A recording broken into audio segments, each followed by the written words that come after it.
Hola y bienvenidos a Gritones Podcast. Aquí creemos que cada persona tiene una historia increíble esperando ser contada. Una que puede inspirar, motivar y cambiar perspectivas. No importa de dónde vengas o lo que hayas vivido, lo que te hace único tiene un valor inmenso. Prepárate para descubrir el poder del grit, ese empuje que nos hace seguir adelante incluso cuando el camino se pone duro. Y para escuchar historias reales que nos recuerdan que todos tenemos algo especial que aportar. Y si además de inspiración quieres tips semanales para dar un empujón extra a tu grit, date una vuelta por brolofiloteo.com y suscríbete a mi newsletter personal Gritones Hacks.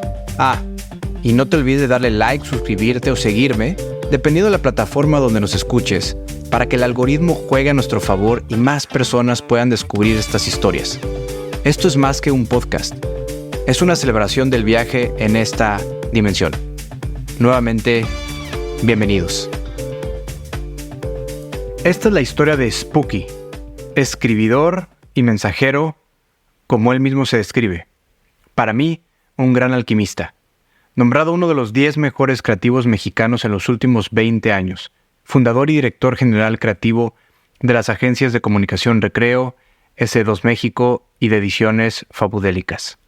Y es interesante porque se ha convertido en un gran mago de la vida, y aunque a su esposa no le gusta la pócima que prepara de aceites esenciales, de lavanda y piloncillo, ha logrado grandes conjuros en el mundo de la comunicación. Te dejo accionables y 5 puntos clave que aprendí de nuestra conversación. 1. Lo importante es ponernos de acuerdo. 2. La mayor enfermedad del ser humano es el apego. 3. Existe la rebeldía positiva. Buscar el cómo sí. 4. Una buena conversación llama al espíritu. Y 5. La curiosidad da pie a la creación. Aquí la tienen.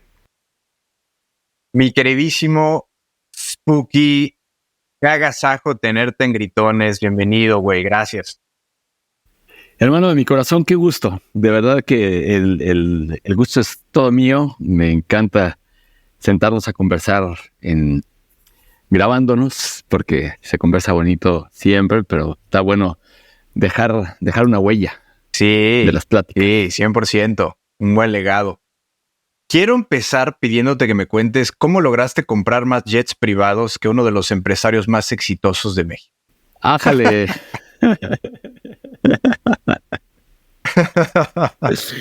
¡Qué bonito, qué bonito! Ese fue Lalito.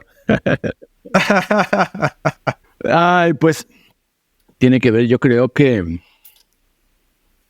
con la importancia de ponernos de acuerdo en lo que estamos hablando. No, tiene que ver, yo creo que eso fue una anécdota hermosa porque estábamos con Moisés Saba, y cuando empezamos a conversar, ya ni me acuerdo el modelo de la Mac que era. Sí, A1 o una cosa así. No, sí, no me acuerdo cuál era. Y llegamos y estábamos en la reunión con Moisés y nos dijo, mire, acabamos perdón, llegué un poco tarde porque fuimos a recoger un A1 o lo que haya sido. Y vengo llegando, digo, ahora nosotros acabamos de comprar 4. El último me dijo, ¿qué? ¿De qué estás hablando? Digo, pues de las Max, ¿no? Me dice, no, estoy hablando de un avión privado. Oye, aparte, un poquito elaborando en la anécdota, decían que aparte tú metidísimo en decir, no, pues es que lo necesitamos, o sea, no vamos a comprar uno, necesitamos 4 o 7, los que sean, porque aparte nuestros chicos con los que trabajamos, pues lo requieren, ¿no? Entonces, pues se las compramos, ¿no? Mira, qué interesante que empezamos a platicar por ahí, porque de hecho con Moisés Saba tuvimos Moisés fue una persona muy importante de nuestro camino. Fue uno de los primeros hombres de negocios, empresarios, que creyeron en nosotros cuando abrimos la agencia. Cuando abrimos la agencia, Santiago Pando tenía 36 años, yo tenía 30 y Lalito tenía 30. O sea, éramos 3 niños. O sea, Yo venía regresando de Argentina, de un tiempo en el que estuve trabajando allá. Lalo venía de ser cliente y Santiago acababa de hacer la campaña para Fox. Entonces, los tres veníamos de un momento muy importante profesionalmente, pero éramos unos chiquitos, ¿no? Entonces, y en México no había una cultura de agencias independientes. Había las grandes agencias transnacionales o habían agencias que eran más parecidas a un negocio, o sea, eran agencias que contrataban medios, que tenían una parte creativa, pero que su foco no era la creatividad, ¿no? Cuando nosotros abrimos la agencia que se llamaba S2 México, éramos una boutique creativa mucho más parecida a los modelos latinoamericanos, como en Argentina, en Brasil, en Chile, ya habían algunas agencias que en México todavía no eran muy comunes. Entonces, pues al principio nos costó trabajo que los empresarios, los grandes empresarios, nos quisieran dar sus marcas a trabajar. Y Moisés Saba fue de los primeros. Y sumado a esta anécdota de los aviones privados, es como nos dio Moisés la cuenta.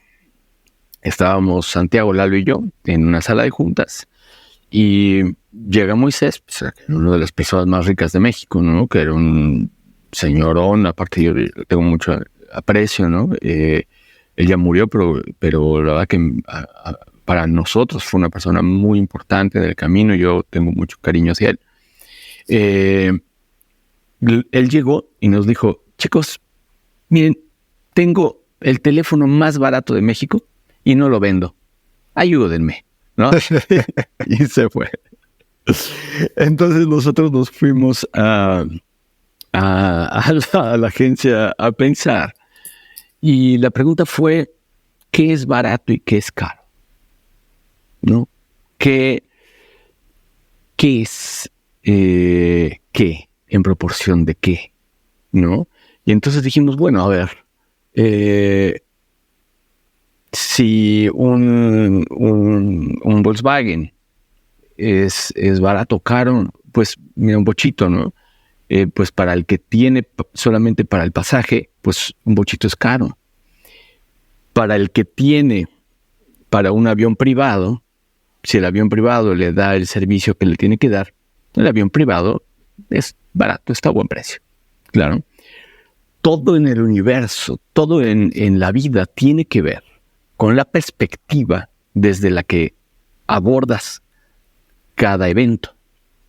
La perspectiva, tu perspectiva, esa perspectiva que además es única y habla de toda tu historia cósmica, ¿no? Habla de tu momento y de tu historia cósmica, hace que sea muy difícil poner juicios de valor universales, que apliquen para todo el mundo, ¿sí?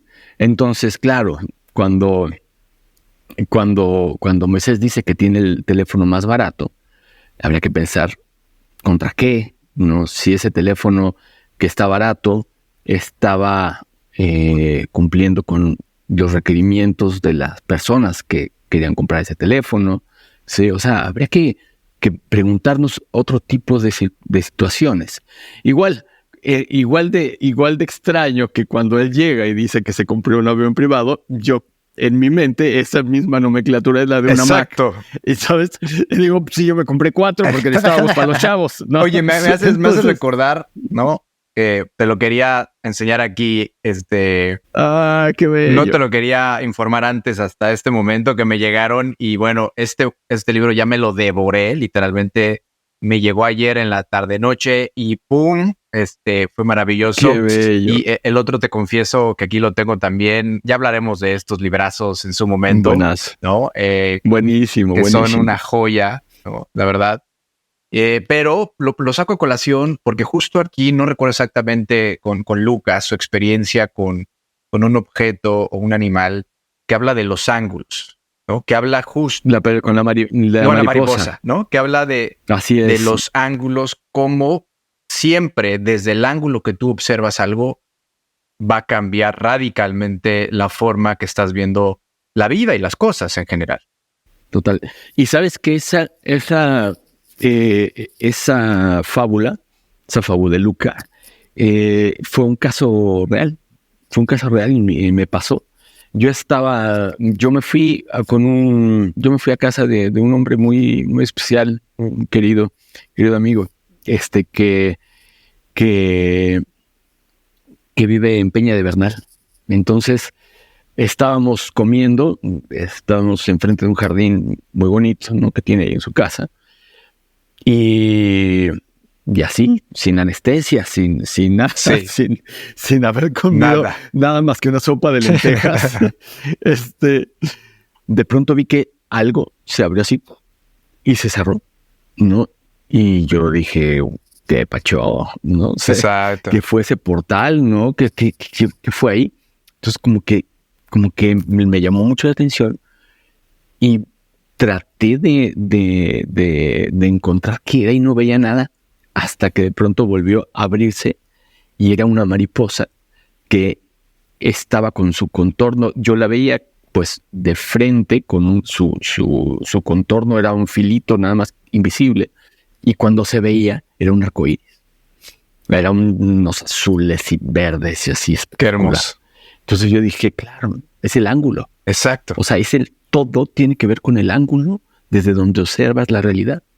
Y ese ángulo está dado por una serie de circunstancias que tienen que ver con, obviamente, tu posición en el espacio en ese momento, pero tiene que ver con tu experiencia, tiene que ver con el ADN que traes, tiene que ver con tus creencias, tiene que ver con tus antepasados, tiene que ver con tu historia cósmica. Sí, totalmente. Entonces, como percibes la realidad, tiene que ver no con la realidad, tiene que ver con toda la historia que tú traes cargando encima.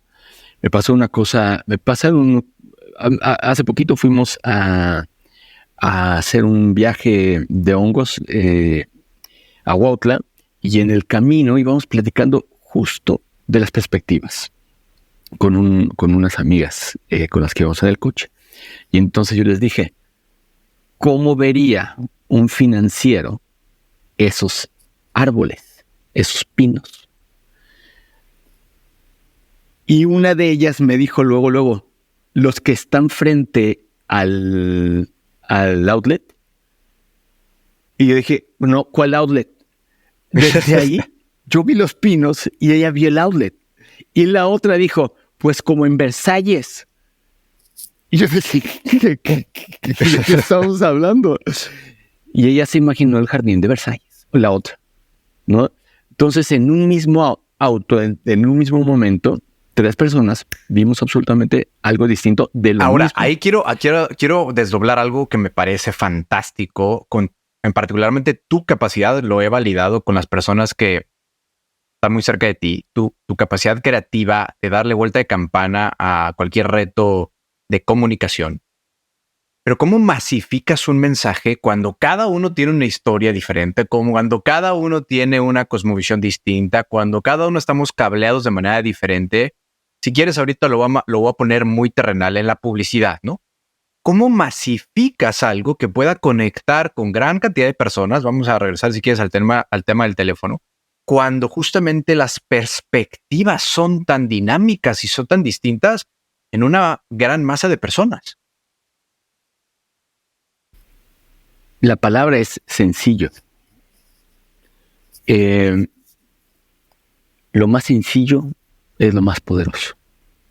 Sí, yo siempre digo que no hay fórmulas para escribir, no hay fórmulas para hacer creatividad, pero si alguien me pidiera a costa de mi vida y que me colgaran de una oreja en el asta bandera, que yo diera una fórmula, es pensamientos profundos y palabras sencillas.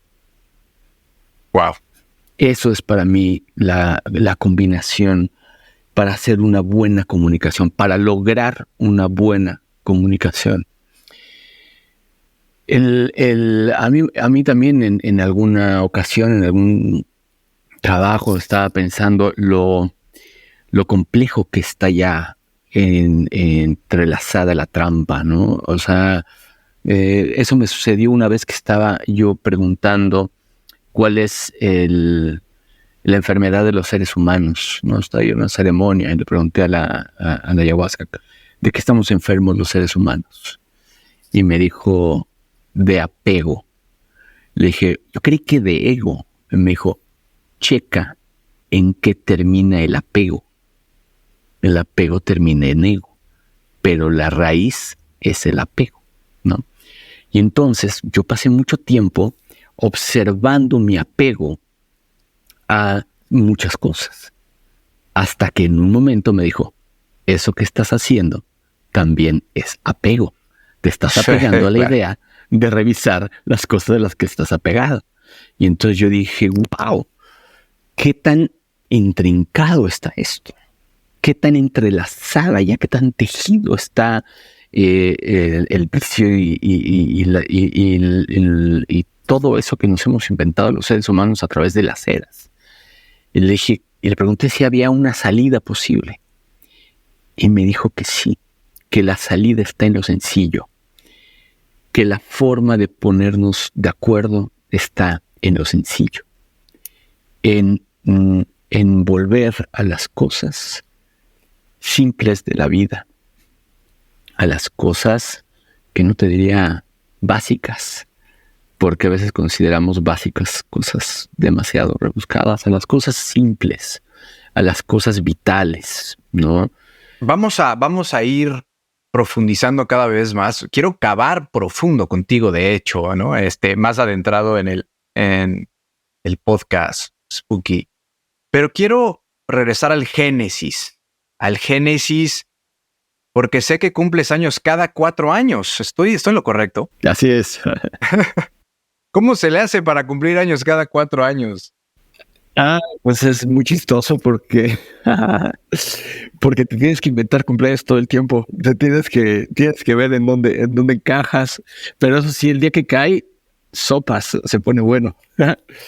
Mira, ha sido una situación muy especial porque para contextualizar, claro, pues naciste en año bisiesto. Exacto, nací en año bisiesto el 29 de febrero y resulta que mis papás cumplían años de casados el 1 de marzo. Ok. O sea, ellos esperaban que yo naciera como su regalo de aniversario, pero pues no. Nada más para llevar la contra, nací un día antes, el 29 de febrero. Y entonces resultó algo muy bonito porque para mis papás, cuando no hay 29, pues me festejan el 1 de marzo y con todos mis amigos celebro el 28 de febrero, que a mí me gusta más febrero. Entonces se vuelve todo una... Yo me apunto el próximo 29 de febrero, Spooky. El próximo 29 de febrero yo me apunto. Definitivamente. Sí, de buenos. ¿De dónde eres? Cuéntame. Soy de aquí, de la Ciudad de México. Ok, ahí has hecho toda tu vida. Viví 2 años en Argentina. Tuve la oportunidad de irme a trabajar a una agencia que en su momento era muy importante creativamente, que se llamaba Agulla Becchetti. Y estuve ahí un tiempo. ¿Cómo llegaste allá? O sea, ¿cómo vinculas el irte a Argentina? ¿Fue una situación fortuita? ¿Alguien te conoció? ¿Cómo fue ese brinco de México a Argentina? Fue una buena serie de coincidencias como casi todo. Primero, yo había estado en un jurado de publicidad con el director de esa agencia, con el dueño de la agencia, que era Ramiro Agulla, y hicimos buena onda. Y después, no, fue al revés. Primero, Ramiro vino a México a apoyar, a dar una asesoría con Santiago Pando para la campaña de Fox, porque Ramiro Agulla había hecho la campaña de la Rúa. Entonces, él andaba pues de gira, dando asesorías por los países de América en donde habían elecciones importantes, y entonces él vino con Santiago a hacer una a tener algunas conversaciones y ahí lo conocí. Santiago y yo, bueno, somos grandes amigos de toda la vida. Yo creo que es mi amigo, mejor amigo con el que he tenido una relación de más tiempo constante, ¿no?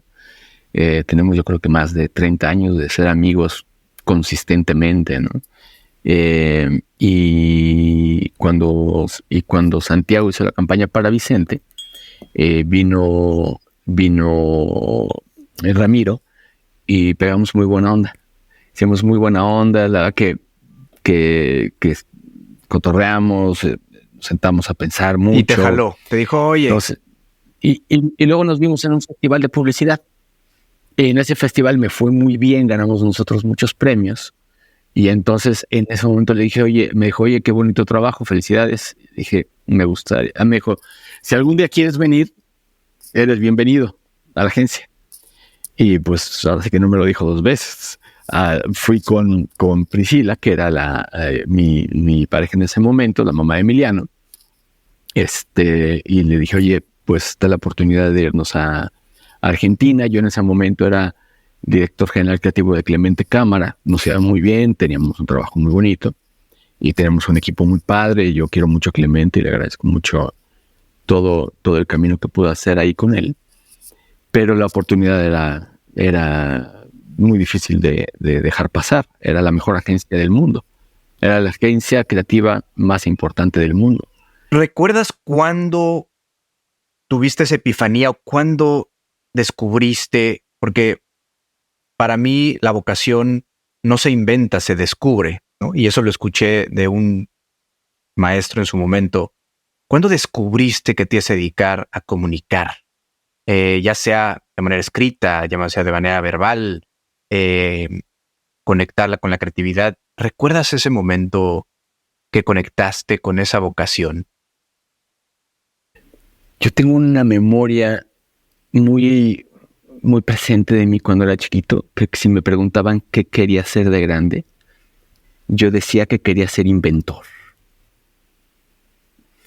Y desde ahí, desde ahí me acuerdo que rondaba el espíritu de la creatividad. Después, en la secundaria, yo estudié en una secundaria técnica allá en Coapa. Fue el Universal para hacer un concurso de ensayo entre las secundarias. Y yo escribí un ensayo y gané. El premio era publicar 8 semanas en el Universal. Y me di la oportunidad de escribir 8 ensayos para el Universal cuando yo estaba en la secundaria. Ese fue como mi primer acercamiento ya en forma a escribir para algún medio y me encantó. Me acuerdo que escribí un ¿Qué se siente o qué sentiste?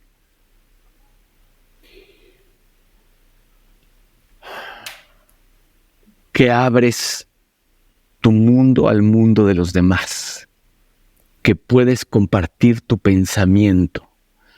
A mí me parece que el poder de los medios es ese, el poder expandir un pensamiento y tocar el corazón de los demás a través de ellos. Siento que cuando podemos expresarnos, ¿sí? Y yo creo que ahí hay uno de los grandes poderes del ser humano, ¿no? El ser humano no es un ser racional. El ser humano es un ser de manifestación. Eso es lo que es el ser humano.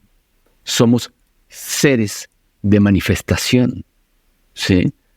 No solo manifestamos la vida de otro ser cuando procreamos, como los demás seres de la creación, sino que somos seres capaces de manifestar pensamientos abstractos en situaciones concretas.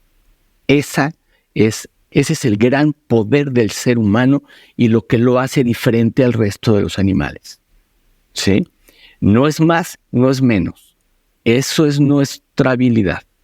¿Sí? La habilidad de las ballenas es cantar la frecuencia que sostiene al mundo. Por ejemplo, ¿sí?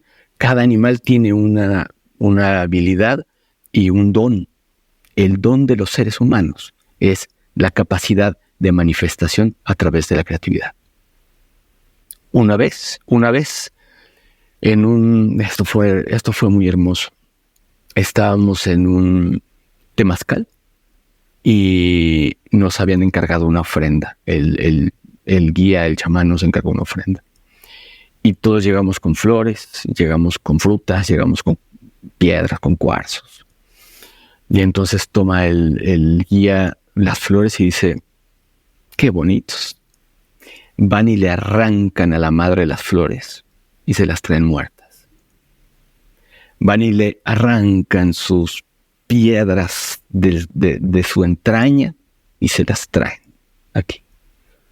Y dice, ¿saben lo único que puede ofrendar el ser humano a la tierra? Su capacidad creadora. Un canto, un poema, una danza, un pensamiento. El pensamiento de la palabra florida del ser humano, que va, como dicen los huicholes, los huirras, que caminan para renombrar la tierra, para renombrar las cosas. Ahorita que lo dices, Spooky, me haces recordar, yo de repente voy caminando con mis hijos y no sé por qué, pero principalmente al grande, a Santino, le gusta llevarle flores a mamá. ¿De dónde lo sacó? No me lo preguntes. Ojalá hubiera sido del papá. Pero lo he visto de repente, también mi esposa lo ha visto, que arranca la flor con esa buena intención y lo detenemos y decimos, no lo hagas porque le duele. Le duele, no le voy a explicar, le duele a la madre tierra, le duele al universo. Pero si quieres, en nuestro nivel de referencia con mi esposa y yo decimos, le duele a la planta. No la arranques, aunque tengas una buena intención de niño, Spooky, ojo, ¿no? Y me haces conectar con esto que decía el chamán, decir, oye, me traen, ¿no? Estas ofrendas, entre comillas, cuando no hay necesidad de arrancarlas de la madre tierra o arrancarlas de la naturaleza o dañar la naturaleza.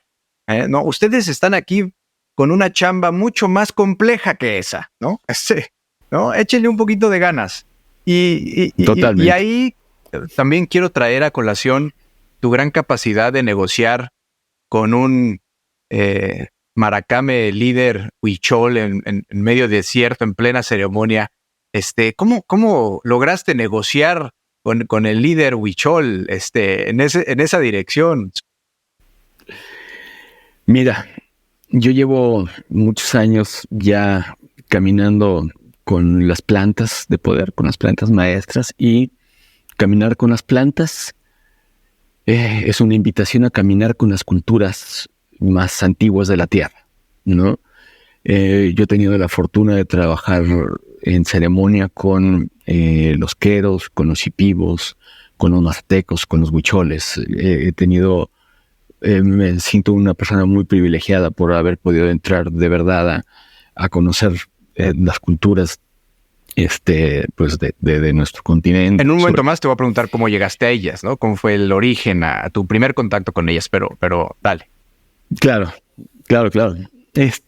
Y yo estoy escribiendo ahora un libro que trata acerca del mensaje de las plantas de poder.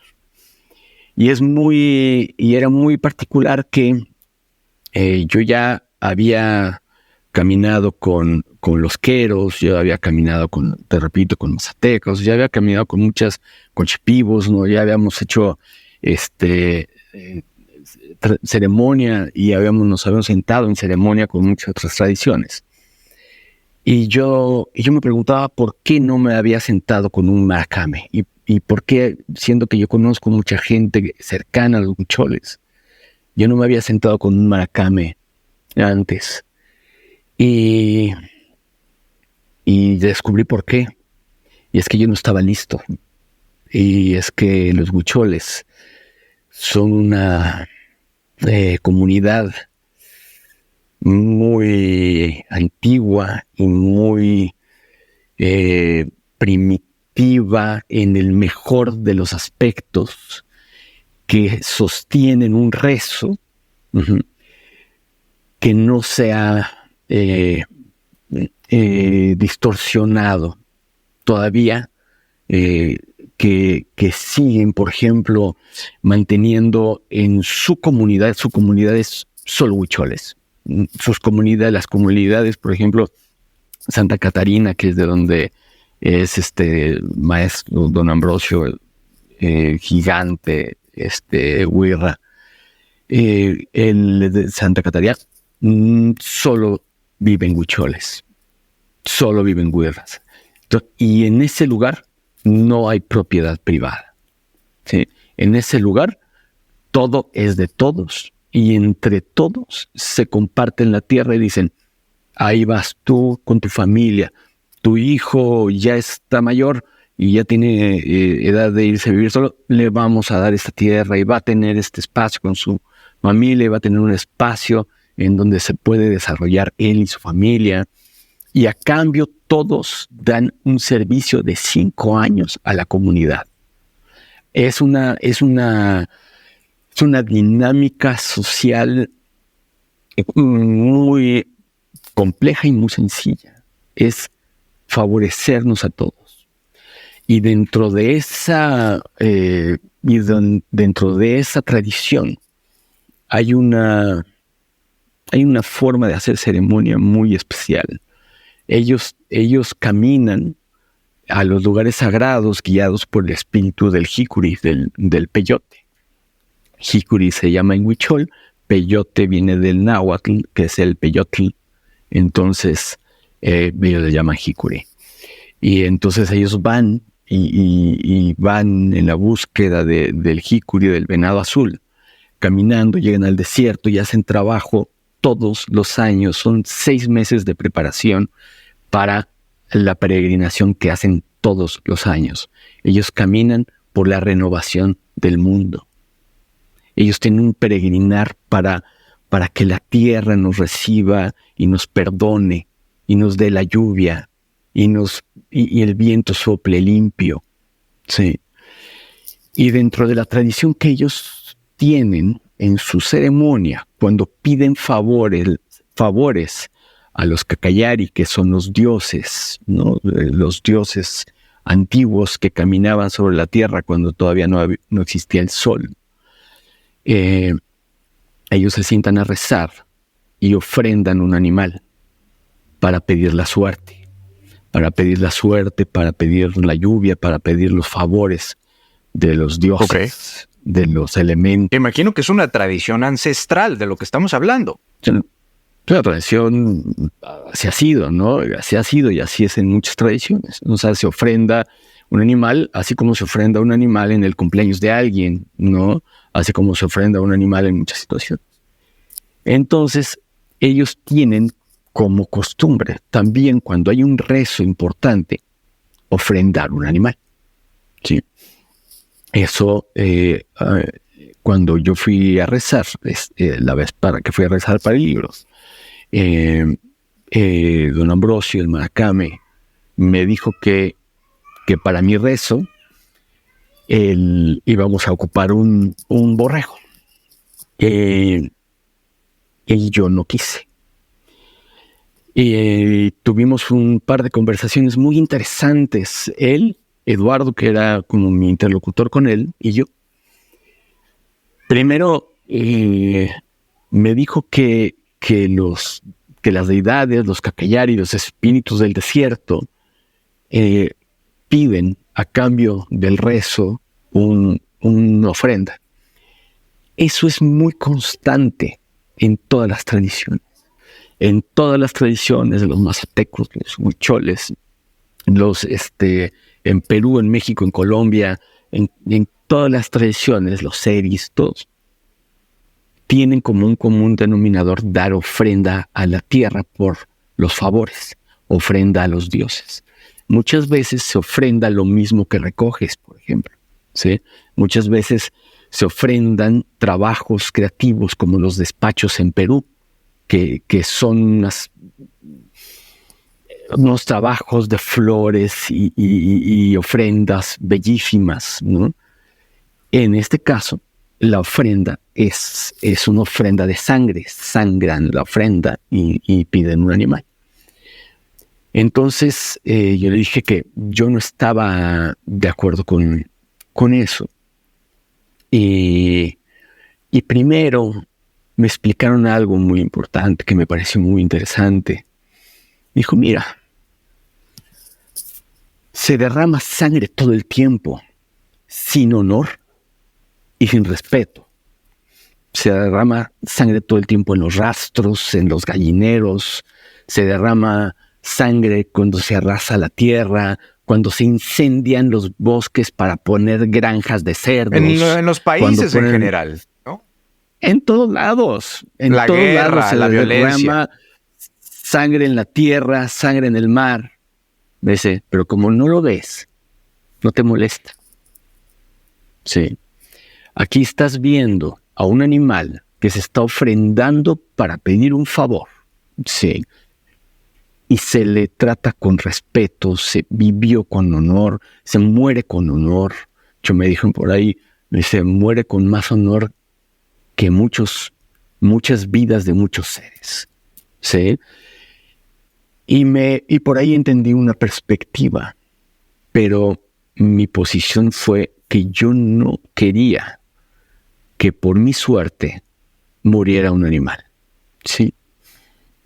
Entonces, en la fogata, en medio del fuego, sí, con mucho peyote, con el espíritu del totalmente peyote inflamando adentrados en la ceremonia. Espíritus, totalmente en la ceremonia, con el fuego, tatevari, ¿no? Así le llaman los huicholes al fuego, con el fuego arriba, con el maracame cantando los guawi, que son los rezos que le dicta el peyote, que le dedican las plantas. Me detiene el rezo y me dice, Spooky, los Cacayari, las deidades, los espíritus,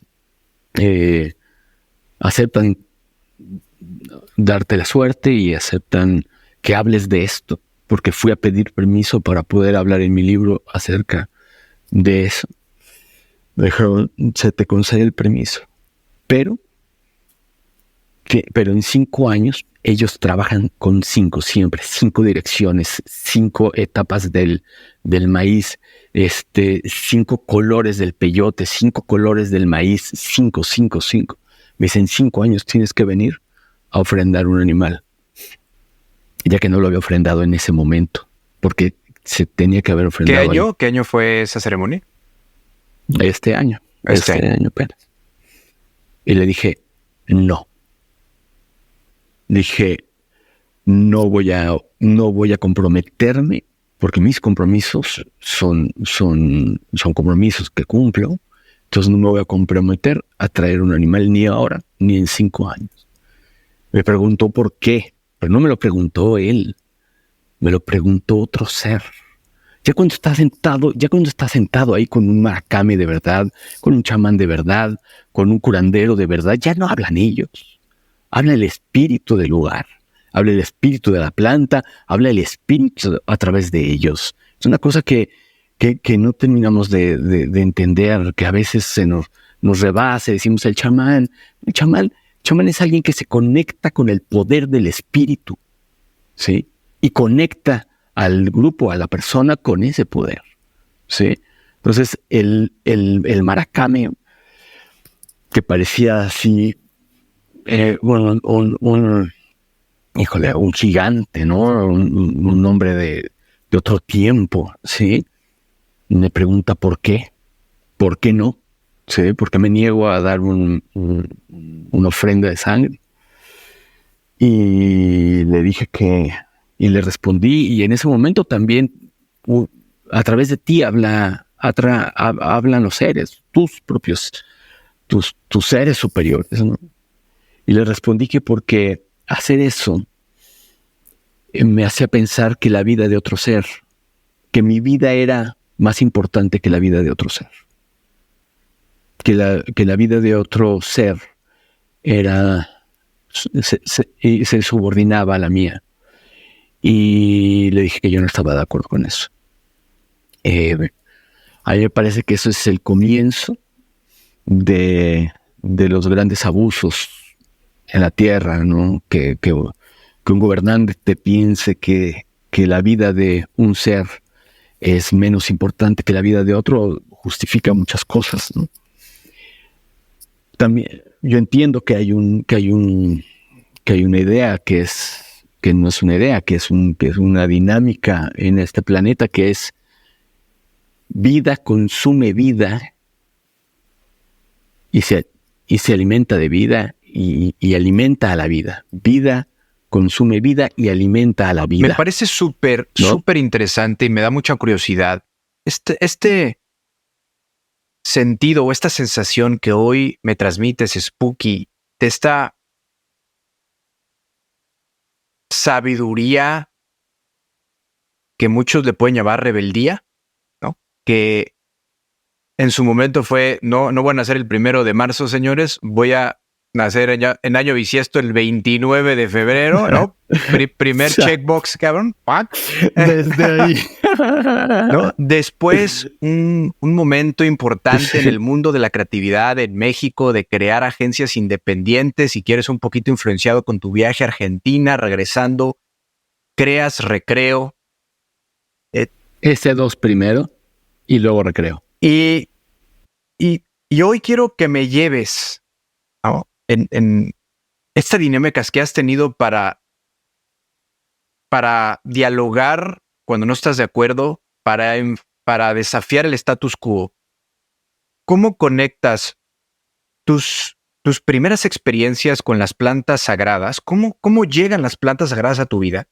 ¿Qué interpretas de tu infancia temprana? ¿No? Porque muchas veces la psicodelia, pues se dice, seguramente tú eres alguien que me podrás perfectamente explicar qué tanto nos ayudan para sanar ese niño herido, ¿no? Esas experiencias tempranas que tenemos todos con nuestros padres, con diferentes vivencias, cómo fuimos programados.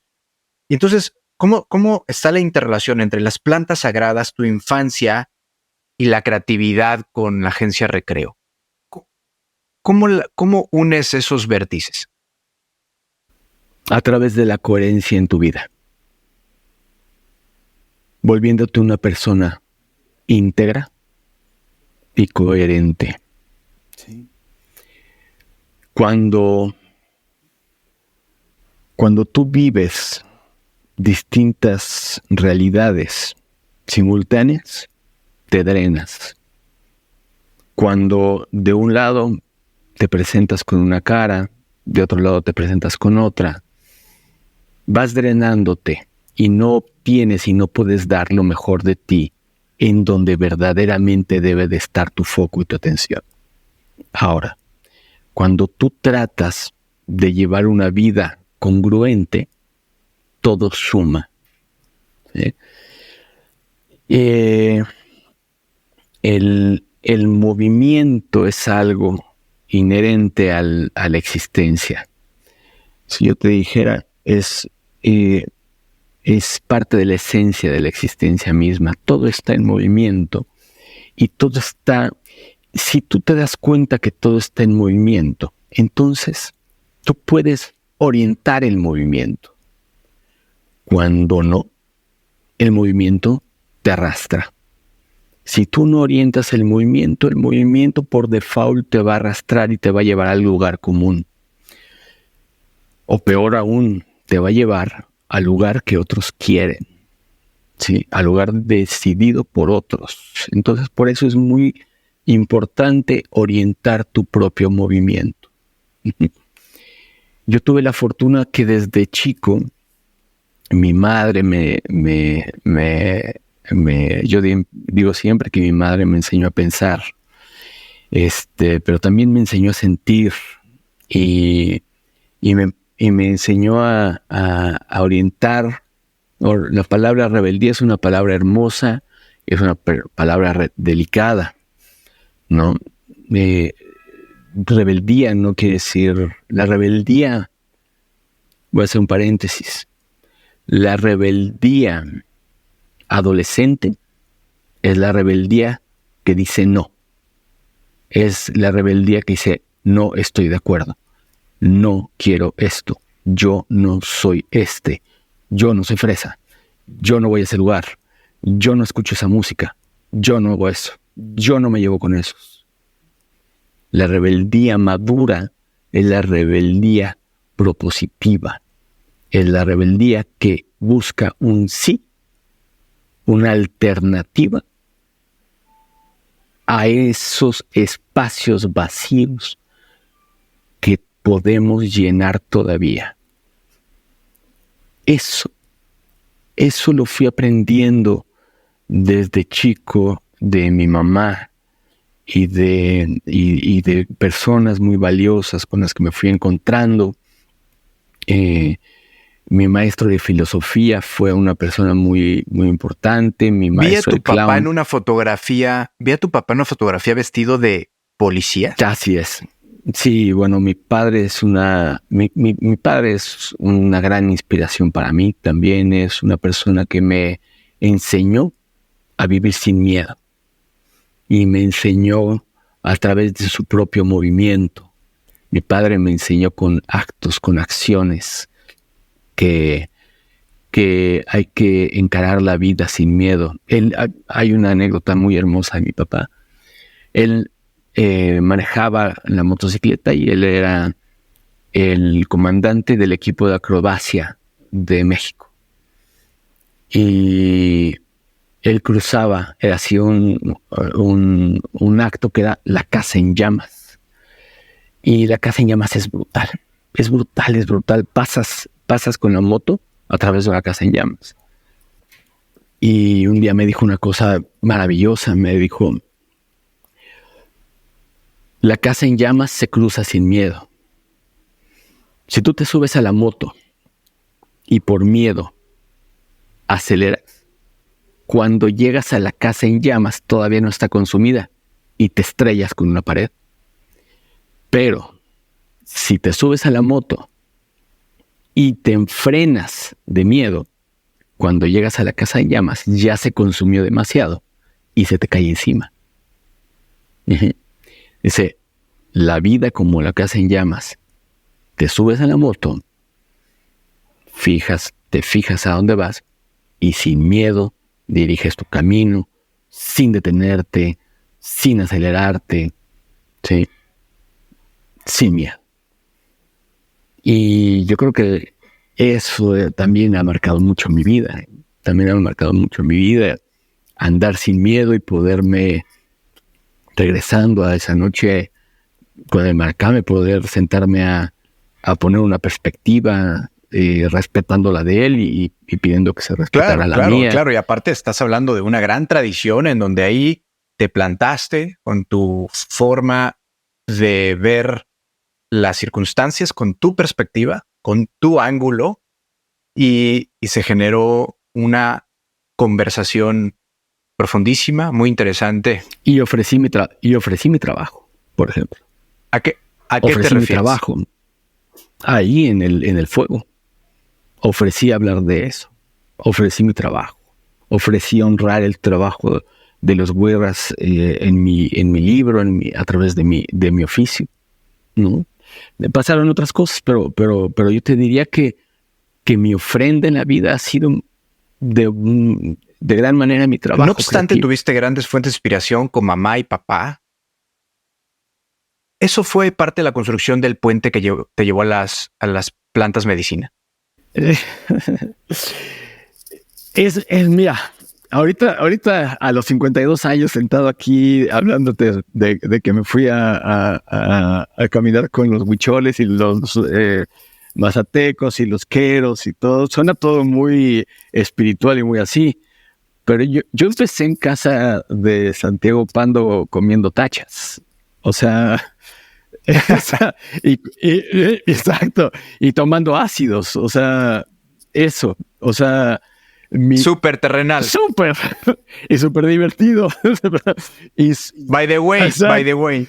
O sea, a los, no sé, ya ni me acuerdo, a los 20, 21 años que nos conocimos, Santiago y yo, nos juntábamos en su casa y bueno, y luego con otros amigos también, ¿no? Pero éramos muy psicodélicos, éramos mucho de, a veces, ya sabes, a veces nos íbamos al bosque, a veces, menos, se acostumbraba más a irte ahí a un antro, pero nosotros éramos más de casa. Pero la intención, ¿cuál era? Divertirse. Mira, te podría decir que siempre había obviamente un momento de diversión, pero no.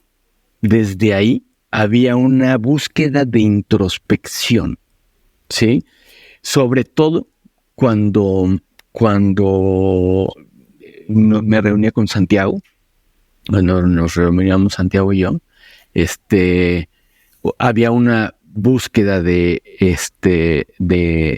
introspección. De hecho, hubo un momento muy especial en donde estábamos sentados Santiago y yo en un bar en Argentina, hablando de esto, y le dije, ¿pero qué es esto? ¿Qué es esto de lo que estamos hablando?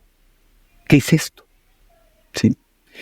Y me acuerdo que en eso, pues ya sabes, te la tratas de buscar, pero no, hablábamos de esto sin saber qué es esto, ¿sabes? La psicodelia es lo que expresa el alma, ¿sí? Y el alma empieza a expresarse y a dar señales, y a asomarse entre la maleza, ¿sí? Y entonces empiezas a verbalizar y a traer ideas y a traer del mundo de las ideas conceptos que después te das cuenta que estás en búsqueda de la conciencia. Eso fue evolucionando entonces. Claro. Fue evolucionando. Pasaron muchos años que Santiago y yo, y te repito, otros buenos amigos también, exploramos mucho con eso, en muchas reuniones con ácidos y tachas, que era lo que había en nuestro momento, los MDMA, y también yo ya había por ahí comido alguna vez hongos, por ahí alguna vez, pues nada, he fumado, ¿no? Ya, obviamente ya habíamos fumado marihuana, pero en realidad el centro era el LSD y el MDMA, las tachas. Hasta que un día Santiago me dijo que había una ceremonia de algo que se llamaba ayahuasca en Guadalajara. Y nos fuimos a Guadalajara a hacer, hace como, no sé, 20 años, más o menos, la primera ceremonia de ayahuasca que hice. Que fue la ceremonia de ayahuasca menos tradicional del mundo, porque fue en una casa en Guadalajara, en un jardín, con un cuate que se llamaba Jesús, que éramos como 40, y entonces nosotros nos daban nuestro caballito con un brebaje, ¿no? Ahí que no conocíamos, con la ayahuasca, y el güey sacó un equipo de sonido y puso el CD de Gladiador. Y yo dije, wow, esto es lo más cabrón que me ha pasado en la vida. Afortunadamente no tenía yo otra referencia. Yo no había conocido nada más. Entonces, claro. Yo dije, wow, ¿qué es esto? Y ahí conocí verdaderamente una experiencia psicodélica con plantas. Y a partir de ahí empezamos a caminar, Santiago y yo, con la medicina. Y después cada quien ha tomado su propio camino, que ha sido muy congruente, que los dos hemos caminado mucho hacia la naturaleza, hacia las tradiciones ancestrales, ¿no? Y yo hice mucho camino con la ayahuasca, con los hongos particularmente. ¿Por qué dices que una buena conversación es ayahuasca en seco? Qué bonita. ¿Por qué trae al espíritu? Porque cuando tú conversas verdaderamente, de corazón a corazón, llamas al espíritu. Todo tiene un espíritu, pero hay que llamarlo. Hay que llamarlo y hay que observarlo. Por ejemplo, si tú prendes un cerillo, ahí no hay espíritu. Pero si prendes una vela y la rezas, o si prendes un fuego y lo rezas, se va impregnando de espíritu. Una buena conversación nos convierte en presencia. Una buena conversación, entiéndase por estar con todos tus sentidos, recibiendo el estímulo del otro, estando aquí y ahora, platicando de cualquier tema. Y te lo comparto ahorita por la pregunta que te voy a hacer.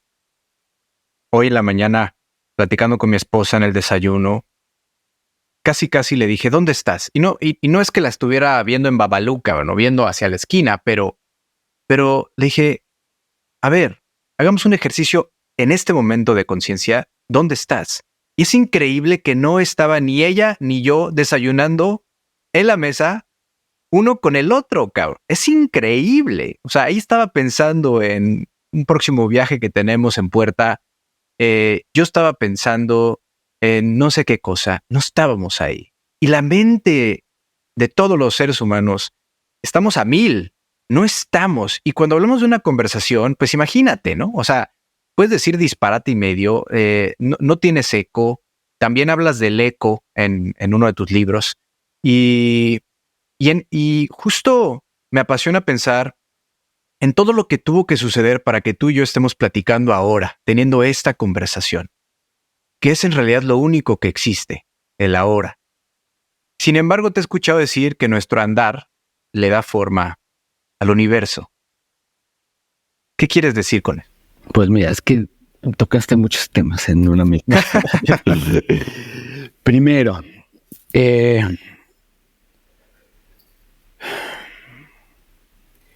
el poder, te repito que el poder del ser humano es el poder de la manifestación a través de la palabra y a través de la acción. ¿Ok? Para muchas culturas, y lo he platicado, la palabra es un ser viviente, ¿no? De ahí empieza a florecer. Pero la condición es que debes de estar presente. La magia sucede en el presente. Cuando estás atento, estás presente. Cuando estás con tus sentidos puestos, estás presente. Tu atención marca tu presente, tu momento presente. El sistema es la distracción. Porque cuando estás distraído, estás como desencuadernado, ¿sí? Entonces el sistema puede hacer uso de tu energía para sus fines, ¿sí? Sí, eres fácil de controlar, eres alguien fácil de controlar. Un ser distraído tiene su energía dispersa y entonces el sistema se alimenta de ella, ¿sí?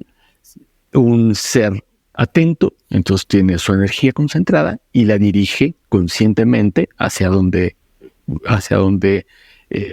tiene ganas, hacia donde quiere dirigirla, ¿no?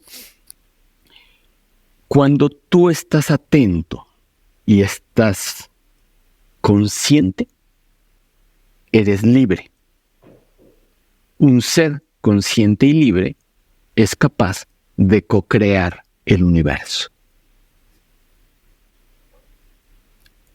Esa es la fórmula y esa es la manera en la que los seres colaboramos a la creación.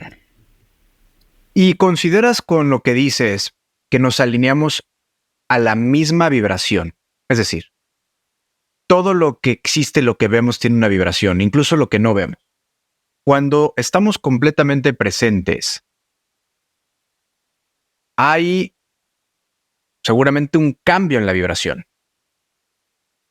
Y cuando dices co-crear el universo, es que podemos conectarnos con esa vibración que lo crea, que lo construye, que se manifiesta, porque estás totalmente en el instante presente y tu vibración se funde con la totalidad. Me refiero a que cuando estás presente y cuando estás ejerciendo tu libertad a través de tu conciencia, eres capaz de imprimir en el ADN del universo. Así como dentro de en tu ser, distintos momentos imprimen tu ADN, ¿sí? Tú con un día hubo una cosa muy hermosa en una ceremonia, fue brutal, ¿no? Esa ceremonia yo, en algún momento hice una reflexión y dije, claro, es que en orden de importancia, los valores están en ser, hacer y tener. Y en ese momento de ayahuasca me dijo, estás pero bien tonto, mano. Me dijo, ser, hacer y aprender. Me dijo, no tienes nada. Lo único que tienes es lo que aprendes. Lo único que el ser humano puede considerar suyo es lo que aprende, ¿sí? Porque ese aprendizaje se imprime en tu ADN, ¿sí? O sea, si yo ya sé hablar, ya develé ese poder, ¿sí? Como si fuera un videojuego, ¿no? Que vas activando poderes, ¿sí? Entonces, bueno, yo activé el poder de caminar, activé el poder de hablar, activé el poder de escribir, activé el poder de lo que aprendí, ¿sí? Y esta relación de la vibración que comento sí está vinculada, sí, claro, a lo que dice. Sí, no, total. O sea, esos actos que en conciencia suceden, imprimen en mi ADN. Ahora, los actos que como ser humano realizo de manera consciente, imprimen en el ADN de la conciencia divina, que le da forma al universo. A través de esos momentos, ¿sí?, de conciencia y de ejercicio de la libertad y de la conciencia, a través de mi ser, imprimo en el ADN del universo y de la conciencia de la humanidad y de la conciencia universal. Por eso nuestro andar consciente es tan importante, ¿sí? Porque estamos imprimiendo en el ADN de la creación. La impresora somos nosotros, claro, Spooky. La impresora somos nosotros. Somos muchas cosas. Somos una de las tecnologías más avanzadas en el universo. Somos un canal, somos una impresora, somos un vehículo. Somos un vehículo, eso es lo que más somos. Un vehículo. Que me encanta también las primeras hojas. Vamos a irnos metiendo un poco a tus libros.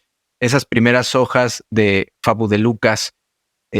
Esta tecnología suprema, este cuerpo, ¿no? Es esta voz que le explica a Lucas, que Lucas cuestiona constantemente. No, pero este cuerpo, ¿qué? ¿De qué va? ¿No? ¿Qué onda? ¿Por qué? ¿Por qué tengo que vivir en él? ¿O por qué tengo que sentirme comprimido allá adentro, ¿no? Esta alma llamada Lucas. Y hay una explicación bellísima, que no la voy a decir, para que dejárselas un poco más difíciles a los que nos escuchan. Pero justo aquí en tus libros, Fabudelucas y Fabudélicas, que me imagino tienen mucha conexión con tu viaje, con las plantas medicinas, con tu viaje creativo, con tu agencia recreo, etcétera. Hay una frase ahí que dices, no son fábulas, no son cuentos, no son fábulas. Las fabudélicas son lo que les da la gana. ¿Cómo interpreto eso? Fue un ejercicio de liberación también. esa frase que es con la que abro el libro, todos los libros de Fabudélicas abren con esa frase. Es porque cuando empecé a escribir, hubieron algunas cosas hubo una cosa muy linda. Un amigo le compartió a otro amigo que es escritor mis textos y dijo: ¿quién a estas alturas de la vida escribe fábulas? Y yo dije: pues yo. Porque me parece que es una forma de lograr esto que te decía al principio: pensamientos profundos, pensamientos vividos y palabras sencillas. Y el recurso narrativo de las fábulas me gusta mucho, ¿no? Del cuento y de la fábula, me gusta mucho. Pero cuando empecé a escribir me encontré con cosas como que no me gustaba dar una moraleja, ¿no? O sea, yo decía: ¿quién soy yo para decirle al espectador, al lector, qué pensar? Y también decía, bueno, ¿y si no escribí lo suficientemente claro como para tener que rematar y explicar? Quiere decir que escribí mal, ¿no? Y eso, y sobre todo me negaba yo a dar un valor moral, ¿no? A una historia, porque tiene muchas lecturas cada una de las historias. Y entonces dije: no les voy a poner moraleja. Y luego me di cuenta que dentro de todos los textos había unos que parecían más cuentos y otros que parecían más una fábula, y los iba a quitar. Y un día pensé: a ver, ¿qué te pasa, Eduardo? No, Spooky. Quita esa rigidez, ¿no? Porque soy muy estructurado. Mi trabajo me hace ser muy estructurado, me ayuda mucho, ¿no? O sea, irme a tener una experiencia, poder venir y estructurarla y poder ponerla en un pensamiento que se pueda compartir. Pero a veces me encuentro que yo solito me pido demasiada estructura y permití que el libro hablara por sí solo. Permití que fuera un libro libre. No son cuentos, no son fábulas. Las fabudélicas son lo que les dé la gana. A quien lo lea, como lo lea, esa libertad. Te voy a confesar algo. Yo cuando recibí tus libros en la tarde de ayer, dije, ¿cuál leo primero? ¿No? Como buscando un orden mental, ¿no? Es decir, el deber ser. ¿Cuál fue el primer libro que escribió Spooky? Yo creo que el de color negro, Fabudélicas. Entonces, tengo que, ojo, Spooky, tengo que leer primero este. ¿Me entiendes? O sea, tengo que, porque es la regla, cabrón. No sé de dónde, pero es la pinche regla que traigo en la cabeza. Y luego tengo que leer este blanco. Pero me senté y dije, ¿cuál quieres tú leer primero? ¿Me explico? ¿Cuál quieres tú leer? A ver, ¿no? Es esa oportunidad que muchas veces, pocas veces nos damos, decir, ¿tú qué quieres? ¿No? ¿Hacia dónde te quieres mover? Esa narrativa de vida, ese relato, ese andar que va construyendo y co-creando el universo, que tú eres experto en la materia. Dije, yo quiero leer el blanco primero.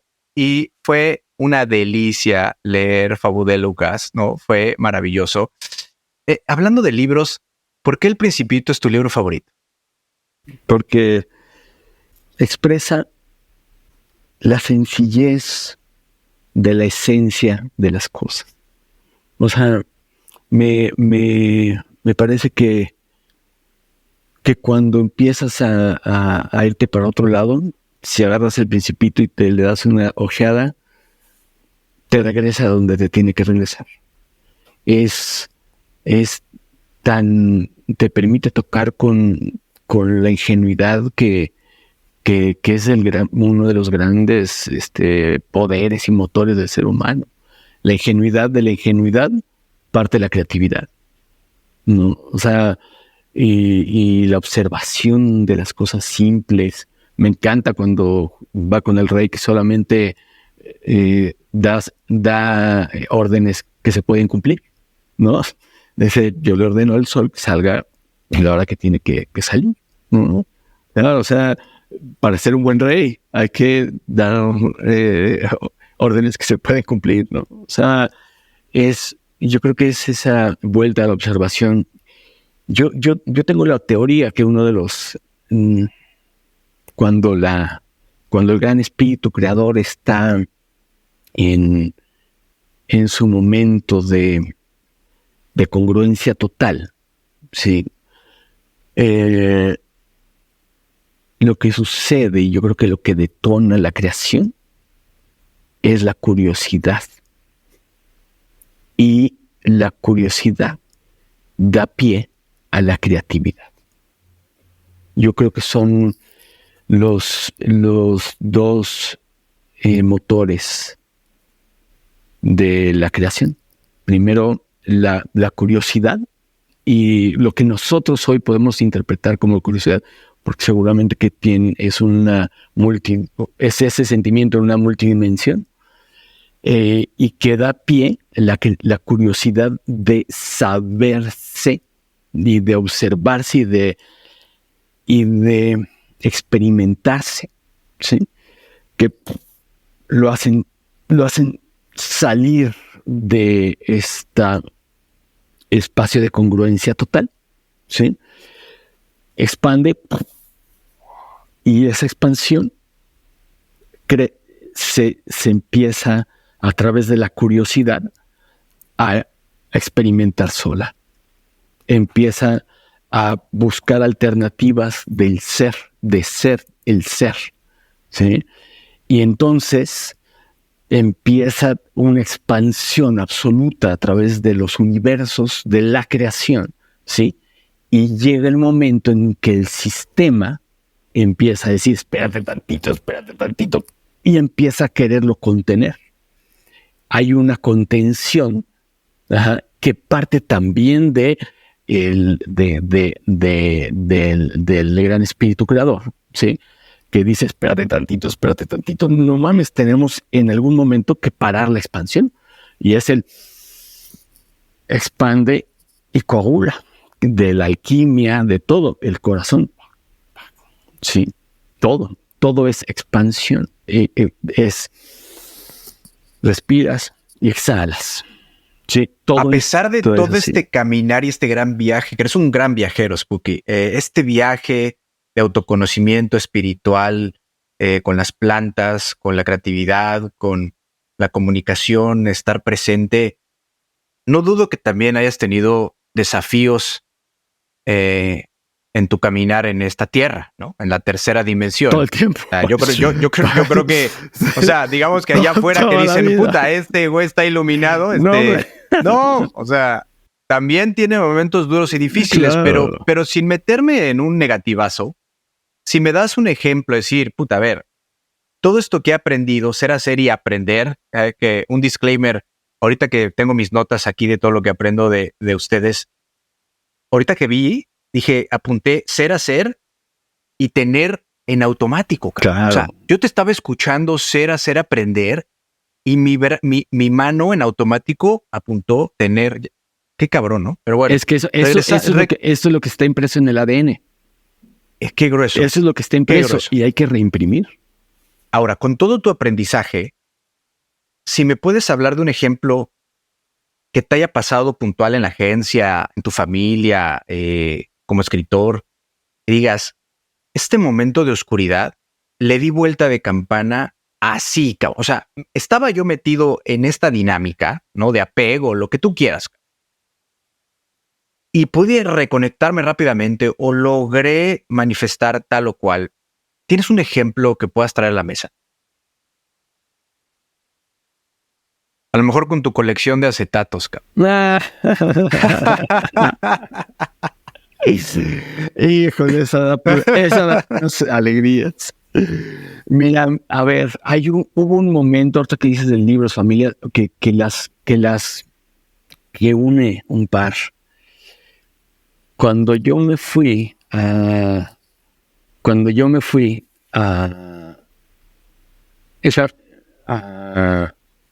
Perú, a hacer una caminata al Monte Usangate para hacer unos trabajos que se llaman Carpay, que son trabajos muy sagrados en la montaña más sagrada de Perú, que es el Monte Usangate. Yo me fui con mi hijo y mi esposa, fuimos. Emiliano es mi hijo mayor, tiene 24 años, ¿no? Y es compañero así de toda mi vida. Hemos caminado juntos. Es mi persona favorita. Lo he disfrutado mucho en distintos momentos de la vida. Y ahí estábamos él y yo.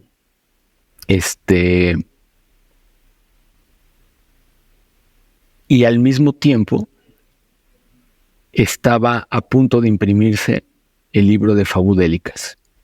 ¿Ok? Entonces bajé de la montaña, bajamos él y yo de la montaña. Sí, mi esposa iba embarazada. Imagínate esto, o sea, voy a hacer un paréntesis para agradecerle a mi esposa, a Martina, todo. O sea, de verdad es para mí una bendición contar con una mujer como ella, ¿sí? Yo siempre en las ceremonias digo, agradezco a Martina por no estar aquí, ¿sí? Porque si pudiera estaría, pero no está aquí porque está cuidando a Lucas, está haciendo su chamba, está permitiéndome que yo esté aquí, ¿sí? Claro, por supuesto. Es de verdad que para mí es una bendición caminar al lado de Martina y caminar al lado de Martina, al lado de Eduardo, mi socio, de Lalo González, mi socio, de Santiago Pando, mi hermano, mis hermanos, de Priscila, de esta gente que me ha arropado a lo largo de mi vida. De verdad que gracias a ellos y a esa contención he podido dar cada paso que he dado. Y en ese momento iba yo con mi esposa embarazada, ¿sí? A la montaña, ¿sí? Entonces ella... ¿Cuántos meses tenía? Lucas tenía 6 meses de embarazo. Entonces ella no subió hasta la punta de la montaña. Subimos Emiliano y yo, bajamos y en el hotelito en donde nos quedamos recuperé la señal y el mensaje que vi fue de la editora del libro diciéndome que el libro no iba a estar a tiempo. Eso para mí era brutal, era porque mis libros son libros muy caros, porque pues los hago con mucha atención y mucho cariño, y el dinero que yo tenía dispuesto venía de que iban a ser, ya los tenía yo ahí dispuestos para la agencia, iban a ser los regalos de la agencia me iba a ayudar a poner ese dinero, era un cotorreo en donde yo necesitaba que estuvieran para Navidad, aparte mi compromiso era que estuvieran para diciembre, los libros. Y me dice esta chica que no iban a estar. Nos bajamos a desayunar. Y en el desayuno, Emiliano, muy raro, ¿sí? Y entonces me dije, oye, ¿qué te pasa? Me dijo, pues es que tú crees que eres un gran papá. Me dijo, pero a mí me hacen falta muchas cosas de ti, cabrón. Puta, imagínate ese momento, o sea, en 2 horas, ¿sí? Se me cae el libro y Emiliano, o sea, que yo de verdad que apostaba que tenía una relación estrecha, hermosa con él, me suelta que no, ¿sí? Puta. Yo me fui, me asomé allá del balcón que teníamos hacia la montaña y dije, no mamen, o sea, vengo de rezar, vengo rezando tantos ¿Qué años. pasa? No me salen las cuentas. Vengo de rezar acá en la montaña con los seres más sagrados, con las tribus originales de Perú en la montaña sagrada y Y me encuentro con esto. Y güey, no, ahora sí que pacho, ¿no? Entonces me dio un revolcón fuertísimo y hacemos pasamos la página. Gracias a eso, hoy tengo mi editorial. Y gracias a eso, hoy tengo la relación más bonita que he tenido con Emiliano. Y me di cuenta que era una bendición lo que me estaban dando los espíritus en la montaña. Y la bendición es poder ver. La bendición es darte cuenta. Esa es la conciencia. La bendición de poder ver lo que ante tus ojos está velado, lo que ante tu entendimiento está velado. ¿Sí? Claro, yo asumía que yo estaba toda madre con Emiliano. ¿Por qué? Porque yo lo asumía, porque nunca había quizá profundizado demasiado. Yo creía que la forma en la que estaba haciendo los libros era la que me iba a llevar a algún lugar, hasta que me di cuenta que no, ¿sí? Que estaba entrando en un sistema en donde mi forma de ver los libros hechos, no la escritura, la literatura, sino la forma de hacer un libro, de darle vida a un libro, no era en la que yo creía, ¿sí? Lo primero que me dijo la persona que iba a publicar mis libros es que los libros no se venden. O sea, imagínate eso. O sea, lo primero que me dijeron cuando iban a publicar mi libro es: los libros no se venden. Yo dije, ¿qué? Pero te dedicas a eso, ¿sí? Me dijo, sí, nada más tienes que entender que los libros no se venden. Le dije, no. Creo que no estamos hablando de lo mismo.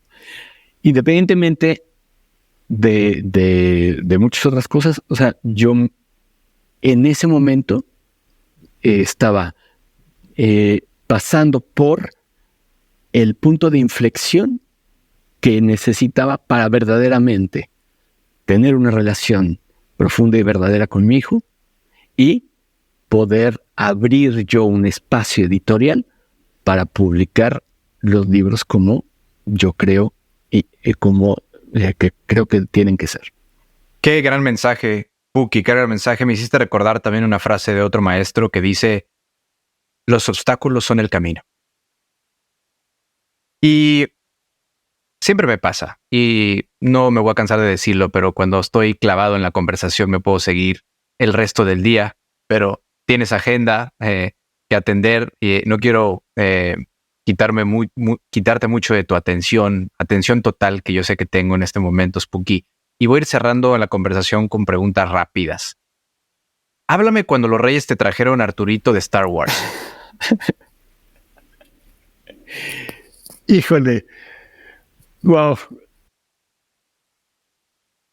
Mi papá viajaba mucho a Estados Unidos. Mi papá, pues, se ayudaban en lo que en ese momento se llamaba falluquear, ¿no? Entonces, mi papá iba mucho a Estados Unidos y traía cosas. Y cuando iba, me traía siempre muñequitos de Star Wars, que era lo que me gustaba. Y entonces una vez, él regresó de noche, ¿sí? Yo lo escuché, esperé a que se durmiera. Y él me dejaba siempre todos mis regalos formaditos en la sala, ¿no? De hecho, desde entonces yo tengo la costumbre de formar, cuando compro algo, lo formo. Es muy raro, es un Inception, es un implante en el ADN. Entonces, yo me acuerdo que bajé y estaban todos mis figuritas de Star Wars y un Arturito gigante. Y entonces yo dije, se la bañó, esto está cabrón. Entonces me lo subí a mi recámara. Y pasé toda la noche pegándole stickers, jugando, ya sabes, poniéndolo. Y en la mañana escucho, no hombre, pues te juro que aquí estaba.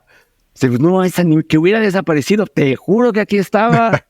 Y entonces abre mi mamá la puerta y me dice, Eduardo, ¿no viste la aspiradora que estaba? ¿No viste una aspiradora que estaba en la sala? Y en Arturito era una aspiradora, güey.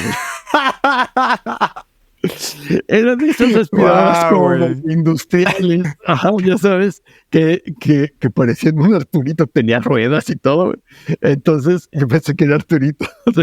Y entonces ya mi mamá y yo compartíamos Arturito.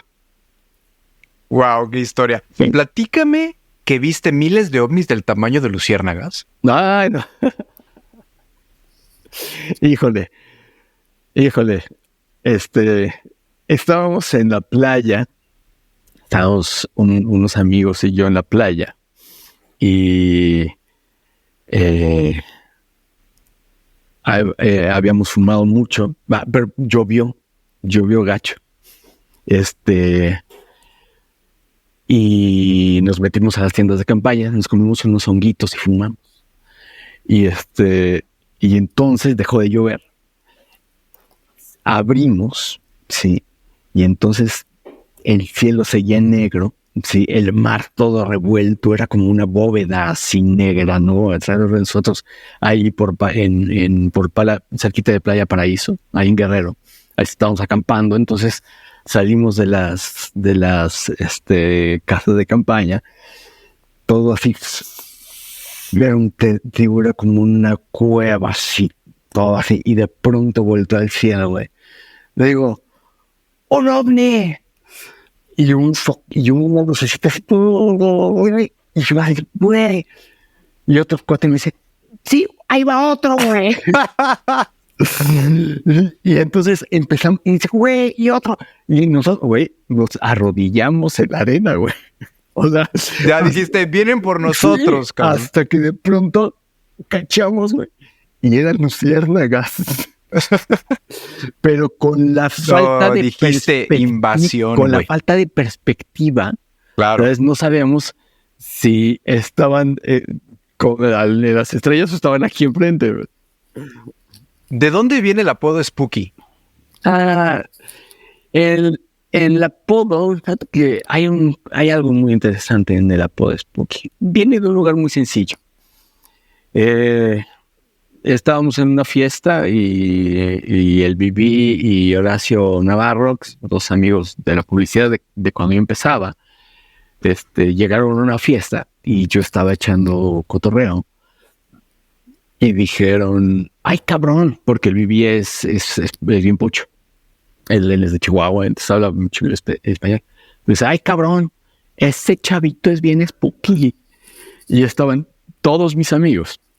Y ahí me empezaron a decir el spooky, y el spooky, y el spooky, y el spooky. Y hubo un momento en que en una ceremonia muchos años después,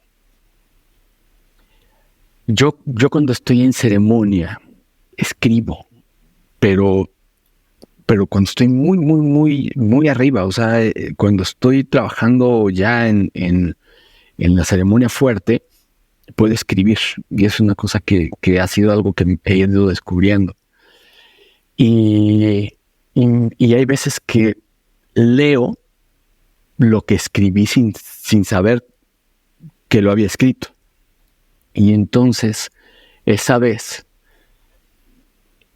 estábamos en una ceremonia y leí que estaba escribiendo, Spooky, te quiero mucho, pero no eres yo. Firma Eduardo. Y entonces lo vi y dije, güey, ¿qué es esto? Sí. Y empecé y seguí escribiendo. Y decía, Spooky tiene que ser el último en irse de la fiesta. Y Eduardo ya se cansó. Spooky tiene que salir con todas las chicas. Y Eduardo está buscando a alguien con quien compartir. A Spooky le cagan los gringos. Eduardo tiene un chingo de amigos gringos. Y empecé a ver las incongruencias, ¿sí? que que no me dejaban ser una sola persona y la persona que yo quería ser. Terminé de escribir, lo vi, y cuando lo vi, me dieron ganas de vomitar. Corrí al baño, abrí el excusado, y cuando me asomé, vi la cara del güey que yo ya no quería ser, y le vomité encima.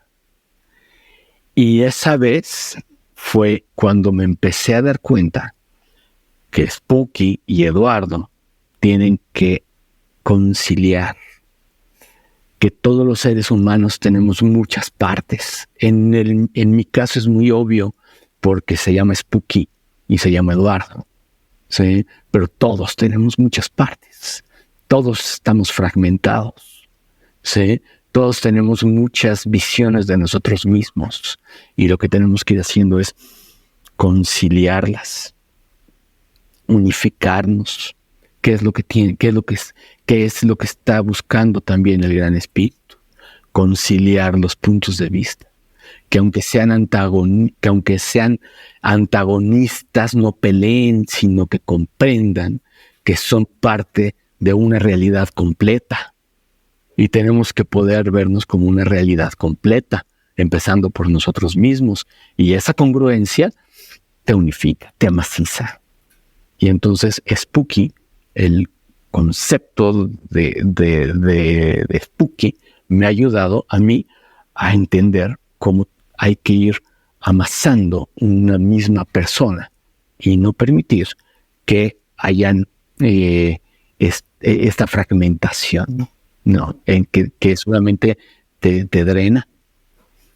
Si pudieras tener los siguientes superpoderes, ¿cuál escogerías? ¿Ser invisible o volar? Tienen que ser esos dos, ¿verdad? No puedes traer otro a la mesa si quieres. Okay. Mira.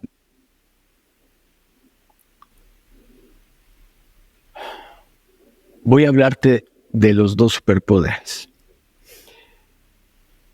Invisible. Una vez yo iba con un chamán.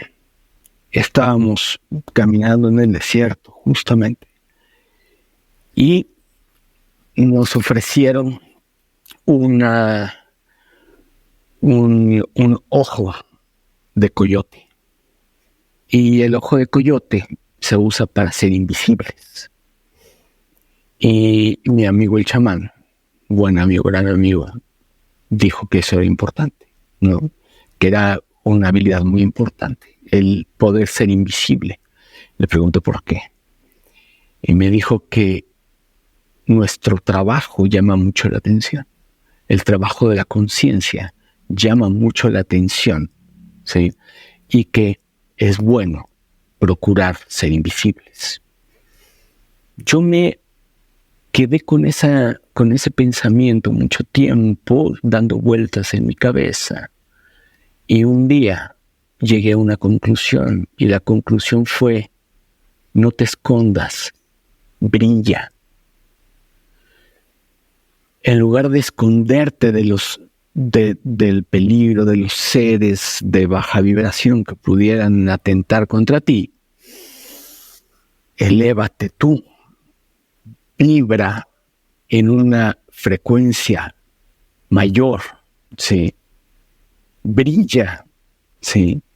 Para que no te toque, ¿sí? Entonces, invisibilidad, no. Y volar. Yo usaría el poder de volar para volar hacia adentro, no hacia afuera. ¿Dónde estás parado ahora? ¿Quién eres? ¿Cuáles son tus coordenadas emocionales en tu vida personal y profesional? Mis coordenadas son mi familia, mi madre, mis coordenadas en esta existencia son mi familia. Soy hijo de Eduardo Sergio Pérez Ayala, de María del Pilar Contreras Niño. Soy padre de Emiliano Pérez Fontanelli y de Lucas Pérez Muñoz. Soy esposo de Martina Muñoz Padilla, hermano de Rebeca de la Concepción Pérez Contreras y de Priscila Fontanelli Bullegoidi y de Eduardo González Galindo. Soy buen amigo de Santiago Pando. Esas son mis coordenadas. Esas son mis coordenadas en este momento. ¿Qué es realmente esencial en tu vida y no negociable? La protección a mi familia y la búsqueda de la conciencia. ¿Cuál es tu prioridad en 2024? Inspirar. Pues ahí lo tienen, público inteligente y conocedor. Eduardo Pérez, alias Spooky. Eres un genio desconocido, resiliente y apasionado. ¿Quieres compartir tus redes, algún dato de contacto de la agencia, tus libros? De mis libros, la página de Instagram es @fabudelicas y las mías son @miamigospooky. Y pues ahí nos encontramos.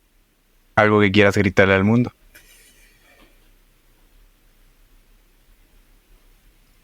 Despierte. Despierta. Despierta. ¿Quieres decir algo más? Gracias. Gracias, gracias, gracias. Gracias, hermano. Hasta el siguiente episodio. Chao, chao. Gusto. Chao, hermano.